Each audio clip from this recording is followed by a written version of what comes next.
So real quick before this video starts, if anybody is looking for a way to help support the channel and help me keep creating content, I've opened up a 100% optional channel membership support tier for a way to do so. Any and all support will be greatly appreciated. Click the join button to find out more. October bass fishing. It can be tricky, but if you know where they group up this month, it can be some of the best fishing you can have. And today I'll show you where to find them, shallow and deep, and what baits to use.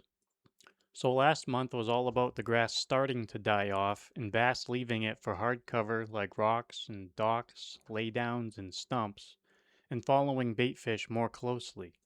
Now, in October, even more grass is dying, so more bass pack it up and move on to that hard cover, or to whatever greener grass is left.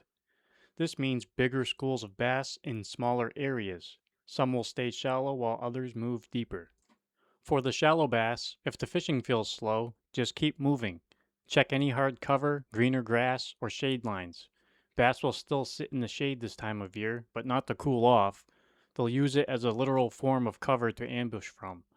They usually don't go far from where they were, so just stay on the hunt. Coves are a big deal this month, especially ones near deep water. Start with those ones first.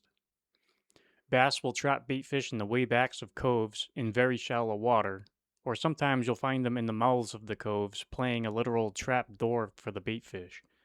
I had a day with my dad when we were sitting right here outside of a cove, and I was using a Spro Fat John 60 just bombing it towards the cove entrance, and it was one of the highest cast to catch ratio days I can remember. When you find one of these schools, it's just insane. Points and drop-offs are also great targets.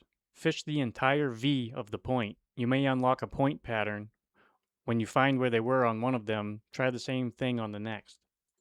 For the deeper fish, they're following the bait fish to rock piles, humps, and drop-offs. Humps and ledges let them slide from shallow to deep water quickly, and bass love that this time of year. So what am I using to catch them? Well, for the shallow fish, I'm throwing a smaller frog if there's still healthy grass, if they're way back in the cove or on laydowns. A fluke also works great here. If there are grass lines, I'll run a whopper plopper or a buzzbait right down them. With no grass around, or if there's enough space underneath the surface of the water, a walking bait is hard to beat for me. Use the shower blows for choppier conditions and the Giant Dog X for a more subtle approach. For subsurface baits, I like to burn and pause shallow crankbaits, spinnerbaits, and chatterbaits.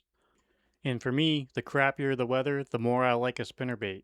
But try both and see what works better, because their effectiveness seems to even change from one pond to another. I'll also use a jig or a fluke.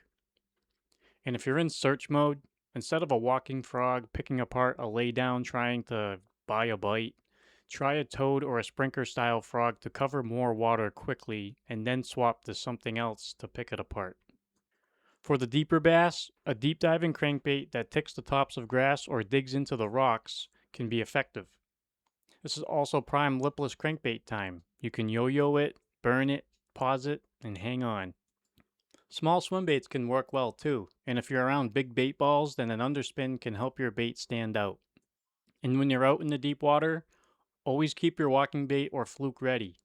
Bass can be pushing bait fish up and start blowing up on them on the surface anywhere, even out in the open water around no cover. Throw these baits right in the middle of it all and hang on. October bass fishing can be really fun. The fish are aggressive and really keyed in on bait fish. Find those and find the bass. If you found this helpful, hit the like button, subscribe to the channel, and I'll see you in the next one.